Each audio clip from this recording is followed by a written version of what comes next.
Sige lang.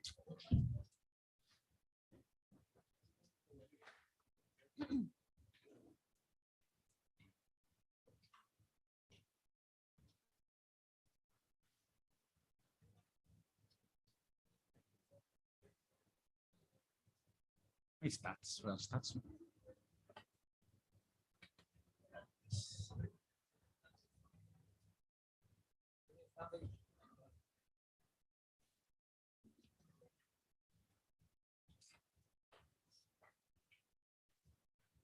Welcome to the post-game press conference. We're here with the winning coach, Coach Alden Ayo, as well as the best player of the game, Aljon Melesio. Aljon, before entering this game, you were averaging around 5.5 points per game. Now you end with 18, new career high para sa'yo. What was the biggest shift from that first 4 games and today?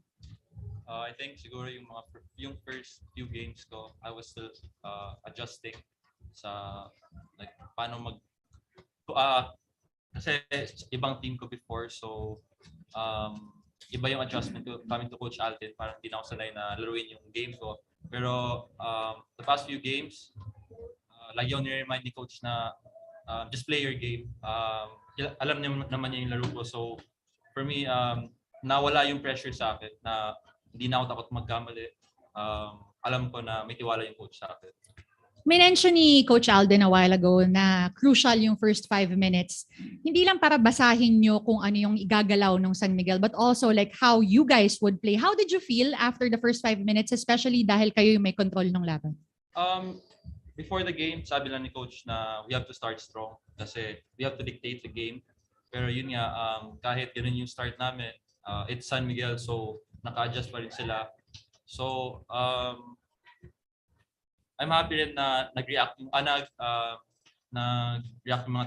teammates ko sa mga adjustments ni Coach.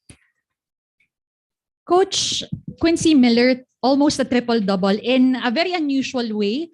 24 points, 16 rebounds, 9 blocks. Bago mag-start yung game, sabi mo sa akin, what you wanted him to do is focus more on the intangibles.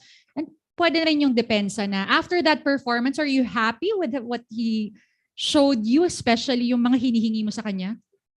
Well, of course, I'm happy because we won and he played well, actually. But I have a concern regarding that 9 blocks because actually it's not part of our system. I mean, if you keep on chasing those blocks, that means you mess up the individual on the floor. So I hope hindi siya ma-inlove dun sa kaka-block niya kasi every time umabot kami sa ganung point, ibig sabihin nagka-problema kami dun sa ibaba. But well, he played well, especially on the defensive end. Pag nasa weak side siya, dun niya nakuha yung mga blocks niya eh. Pero the mere fact na nangyayari yun, ibig sabihin na mess up yung individual defense namin.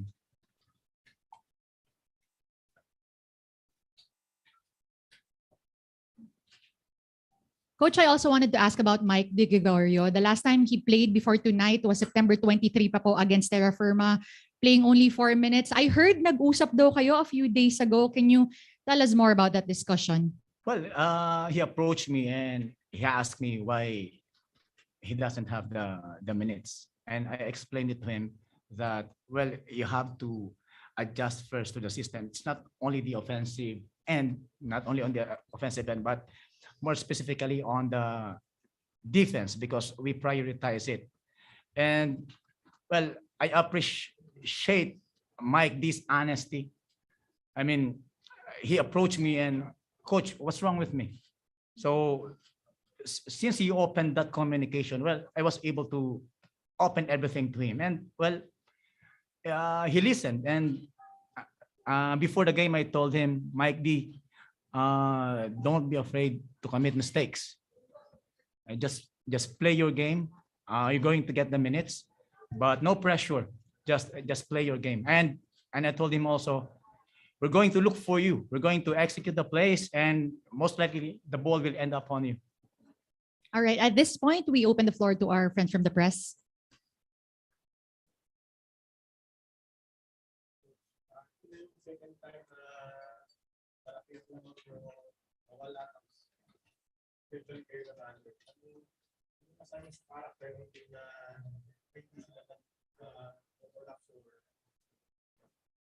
We discussed that during the halftime. I told the team, told the players that we have to be consistent and make sure that we sustain our momentum. And I told them that in order for us to do that, we have to go back to the basics. I mean, we have to execute the little things. We have to set the screens. We have to be at the right spots. Look for those good shots. And on the defensive end, also, well, we just want to play good individual defense and make sure that we handle the off the ball actions that they are executing. So we still have lots of problems in terms of consistency, but it will take some time. Hopefully, well, we're fortunate that we won today, but there are still lots of things that have to be worked on.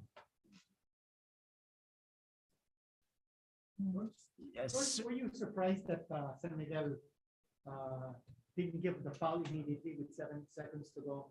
And foul sila ng 1.5. They still have the foul to give. So parang nawala na yung oras. Yes, sir. Sir Q, I was surprised that they did not foul us. Actually, we designed a play just to get the ball inside, but it was a broken play, and we were surprised that they did not they did not foul us. Second straight game, you had Geraldine coming off the bench, second straight win then. Two questions. So how do you like that pairing with Aldrin and Maverick in the backcourt? And second, how much did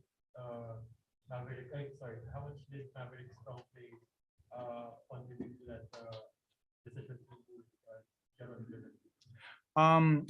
Our starters will depend on the players of our opponents. It will depend on the match ups, and it will depend also not only on the offensive end, but of course, how we can stop them. So we don't have regular starters, but we base everything on our preparation. We base on the scouting report, and everything will be based on our opponents actually. And regarding Mav, that floater was crucial. And that's why during end games, Mav has to be there just to make those decisions, good decisions. Anyone else? Good. Aljun. One last question. Kumusta naman ang pakiramdam?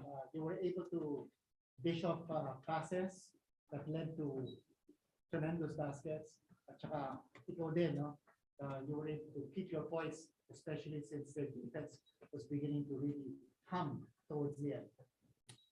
Sabi nga ni coach sa akin after the game, wala pa akong control minsan like sa game ko. Kulang pa yung control ko sa gigil ko. So I think I need to improve more sa decision making ko. And yun lang. Well, it doesn't stop really. I mean, I always tell the team that we have to continue building our team and continue growing. We're a young team, and Arjun is one of those young players, and hopefully every day, every practice, every game, he learns. Okay. That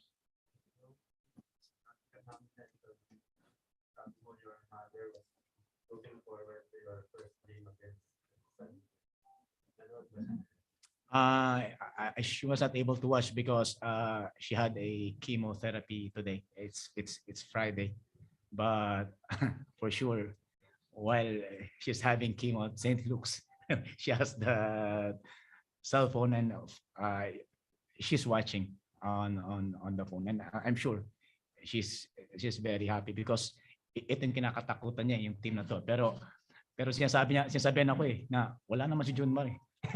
Wala naman si Junmar eh. Well, she's right.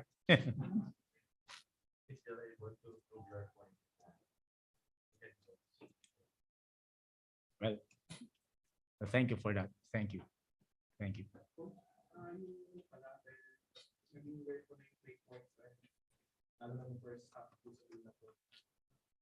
Expect na check na kayo dahil nga sa mga conversions na extra na 16 3-pointers na kayo.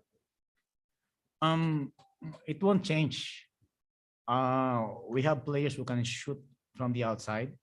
We have players also who can play inside. So it will depend really on our opponents. We just have to find a hole dun sa defense nila, and of course we're going to exploit kung ano man yung mga butas na dun. So not necessarily on the 3-point area, but again, hahanap pa ng hanap ng butas kung saan ka makakuha ng high percentage shot. That concludes our post-game press conference. Coach Alden, Aljon, congratulations. Thank you for your time.